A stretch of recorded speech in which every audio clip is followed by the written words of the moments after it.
ఒక్కటంటే ఒక్క లైఫ్ ఏడిపించకుదాన్ని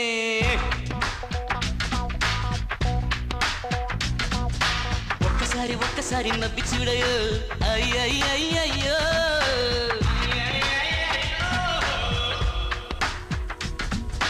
అందమైన జీవితాన్ని దువ్వి చూడయో అయ్యయ్యయ్యో